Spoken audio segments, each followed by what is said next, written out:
Hi friends, welcome to Harmony Hills Home and Garden. I'm Jenny and we live and garden here in Baltimore, Maryland, Zone 7. Recently, my husband and I took our dogs and we went on a 12-day vacation, and we left our garden here without anybody looking after it for 12 days.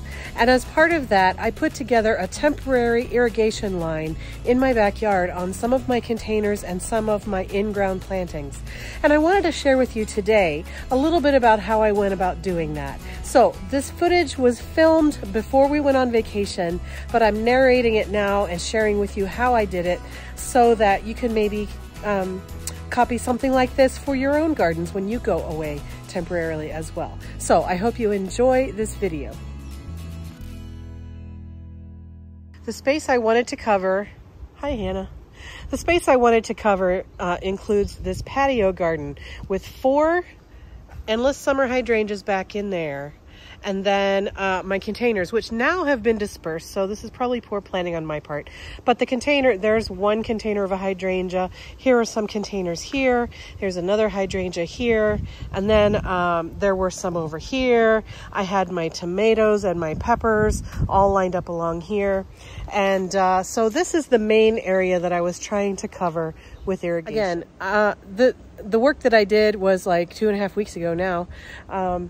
And so I'm just trying to catch up. I filmed it, but I didn't film everything about it. So that's why this video is a little bit hit or miss. Thanks for understanding. The supplies that I'm using are what I had left over from when I put drip irrigation out in the front garden.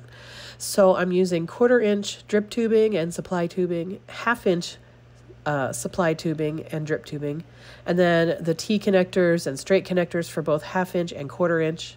I'm using the crimp clamps on the 1/2-inch tubing to keep it from blowing apart. I have a hole punch that I used, and then to set it all up on the hose, I used a watering timer. Now, the 1/2-inch tubing, that's the drip tubing that I only had, what you see in my hand here is what I had left over from the front garden. This has 1 gallon per hour emitters every 9 inches. So it actually emits quite a bit of water along the length of this tubing. I prioritized putting it near my endless summer hydrangeas because they really do want to have water, pretty well saturated water, not soaking wet feet, but they want to stay moist for the most part.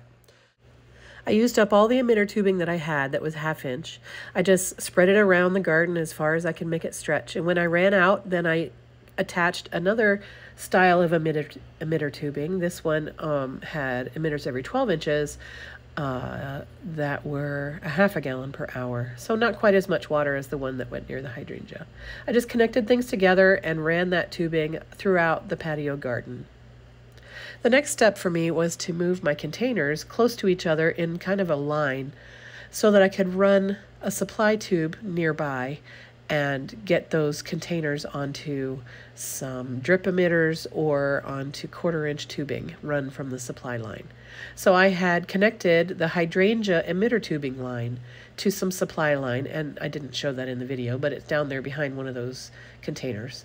And so now what I'm doing here is I'm running this supply line with no emitters in it, just around next to where I'm putting my containers.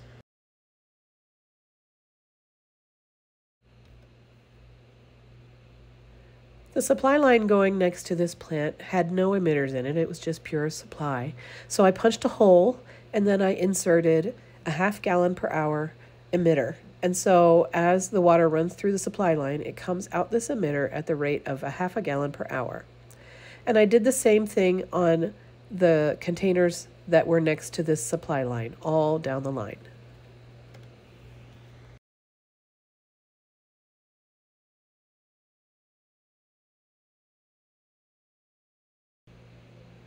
Now, as I was using these drip emitters, I ran out. I only had 5 of them and I needed more. So instead of using these style of drip emitters everywhere, I made some pigtail drip emitters out of 1/4-inch tubing.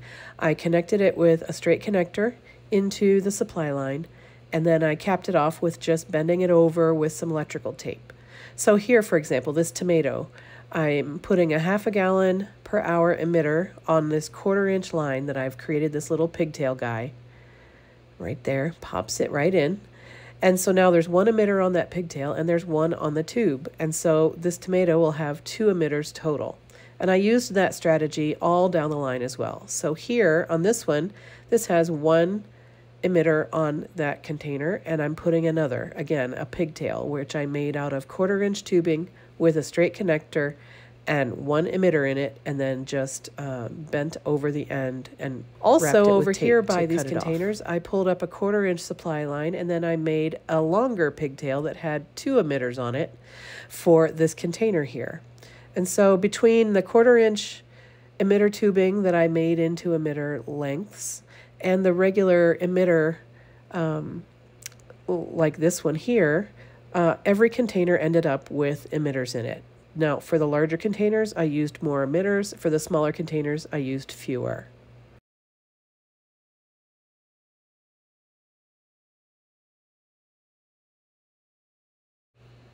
To supply this whole thing with water, I put on a hose end connector.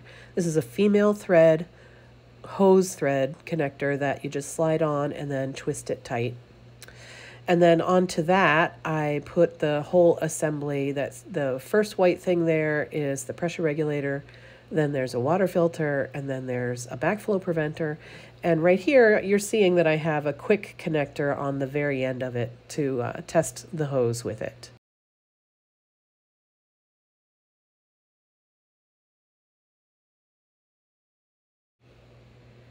So I did test with the hose, and then once I figured out that everything was working the way I intended, I came back in, took off that quick connect, and attached the water timer to the very front of the line.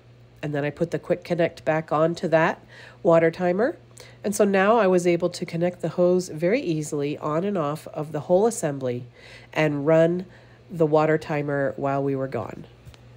So I did a little bit of troubleshooting with leaks and so forth. I got things tightened up nicely. But then I noticed there was a kink in the line right next to all of the assembly at the end, and that's because it was bending down from the top of the container down to the ground.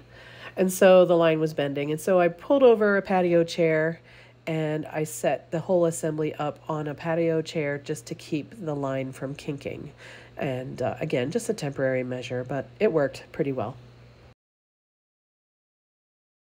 Well, I'm really happy to report that while we were gone, the irrigation temporary setup worked really well. It did run every day for 15 minutes, and all of the containers that were on the temporary line stayed healthy and happy, and the endless summer hydrangeas are doing the best that they have ever done.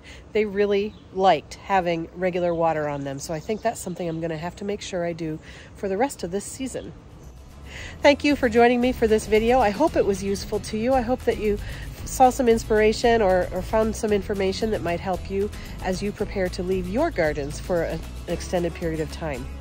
I will be back again soon with more videos about gardening here in Baltimore, Maryland, and I hope that you will consider subscribing or coming along for the ride. Hit that like button, hit that subscribe button. It all helps out the channel a whole lot.